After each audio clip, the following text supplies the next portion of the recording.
Ó, então, seguindo as nossas aulas de teoria eletromagnética, então eu vou fazer agora um exemplo, que é o exemplo 7.9, que é uma aplicação da lei de Faraday, né, que ele pede o seguinte: ele fala que uma linha infinitamente longa, ela carrega uma corrente que varia lentamente, que é essa corrente I de T, e ele pede para determinar,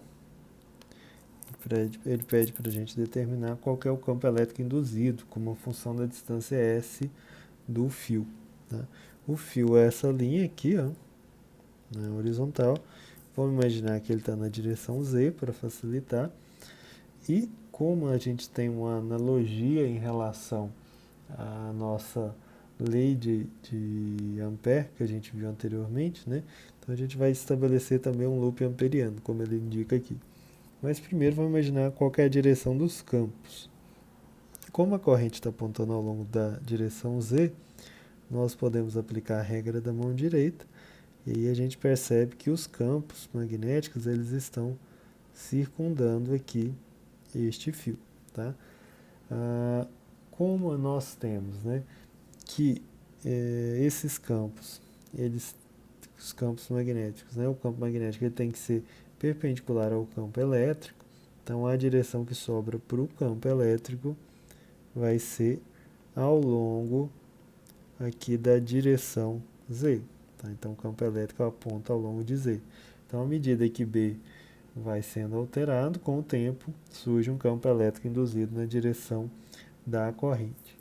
Então, o que nós vamos fazer? Né? Nós precisamos de aplicar a lei de Faraday. A lei de Faraday ela diz que essa integral de E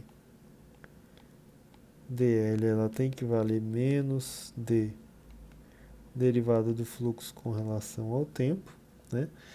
E esse fluxo ele depende da área. Então nós temos essa integral de E dl menos dt integral de B dA. Então, o que nós temos que fazer agora, né? Nós precisamos pensar em uma relação para esse campo, né? Como ele está apontando na direção de Z e eu estou fazendo esse loop amperiano que ele representa aí, né? Então, o meu campo elétrico aponta na direção Z e nessa integral tem que fazer o produto escalar do E com o dl. O dl ele está apontando, não sei se vocês já repararam isso, mas ele está apontando aqui, ó. Tem um dl aqui, aqui na parte lateral ele aponta aqui para cima, aqui ele aponta na parte superior, ele aponta para cá e aqui ele vai apontar para baixo, tá? Então olha só, então se os dl's têm essas direções, né, o que vai acontecer? Quando a gente fizer esse produto escalar e o campo ele sempre aponta na direção Z, só vai me sobrar a parte de baixo e a parte de cima, pois as partes laterais fazem um ângulo de 90 graus com o campo. Então o campo elétrico ele vai me resultar no seguinte. Então essa integral vai dar o campo elétrico em S0 na verdade, vezes L, menos, por que menos, né? Porque na parte superior o campo elétrico continua apontando na direção Z, mas o dl aponta na direção menos Z. Então vai ser campo elétrico no ponto S, tá? E S e S0 são diferentes, né? Então os campos vão ser diferentes, vezes L. E eu fico com a integral de menos d dt, integral de B dA. Olha só. Esse B, para esse caso, ele é conhecido, tá? A gente já calculou ele algumas vezes, né? Então, esse campo magnético,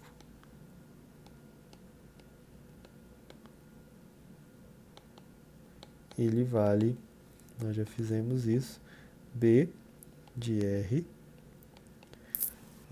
fizemos isso de formas diferentes, né? Mi0i sobre 2π vezes S na direção φ chapéu, tá? Nós calculamos isso. Então vamos colocar essa expressão ali. Então a gente tem E em S0 vezes L menos E em S, L também. Ficamos com menos a derivada em relação ao tempo da integral de Mi0i 2πs e eu tenho o dA. Né? Repare que aqui aponta na direção φ. Quem vai ser o dA que eu posso escolher aqui? Ó? Eu posso pensar num dA da seguinte maneira, como sendo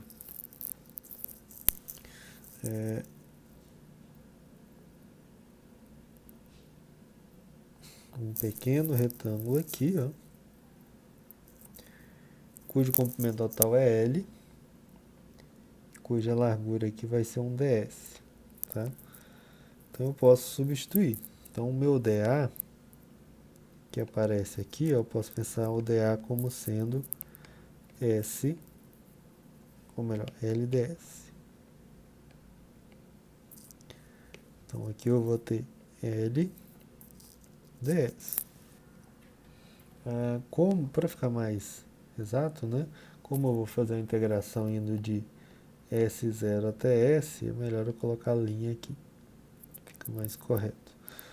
Então, observando aqui o seguinte, quem varia com o tempo é o i. Então, ele que vai sofrer a atuação da derivada em relação ao tempo. Porém, ele não depende de S, então ele pode sair da integral. Quem depende de S', né, são só esse 1 sobre S. Então, eu fico com campo elétrico em S0 vezes L menos campo elétrico em S vezes L é igual a quem, né? Menos Mi0 L dI dt sobre 2π. Né? Então foi Mi0 L, derivada em relação ao tempo, e eu fico aqui com a integral de S0 até S de ds' sobre S', que é uma integral que a gente resolve sempre, né?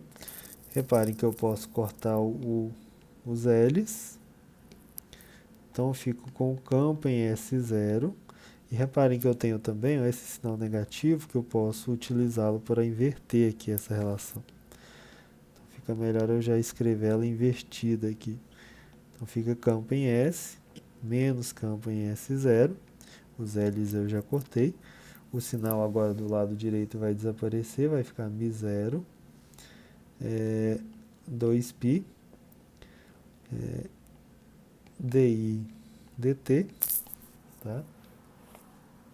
E a integral de em ds, né, de 1 sobre S vai dar exatamente ln de S', indo de S0 até S.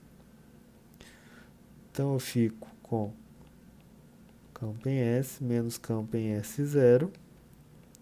Então fico com todas essas constantes sobre 2π dI, que depende do tempo dt, e eu fico com ln de S menos ln de S0, que eu posso juntar, né, pelas regras dos logaritmos. Ou, algo que eu posso fazer que é até melhor do que fazer isso, é considerar o seguinte, esse ln de S0 é uma constante, quando eu multiplico ele por esse 2π vezes a corrente, isso vai ser uma constante também. Né? Enquanto que esse termo também é constante, então eu posso juntar todo mundo. Ficaria 1 sobre S, ou melhor, E de S, né? Sobre 2π dI dt, ln de S, e eu ficaria também aqui com uma constante, que eu vou chamar de um K qualquer. Tá? Como esse campo aponta na direção do Z, né? Então, a gente escrever já na forma vetorial, só botar a direção Z ali.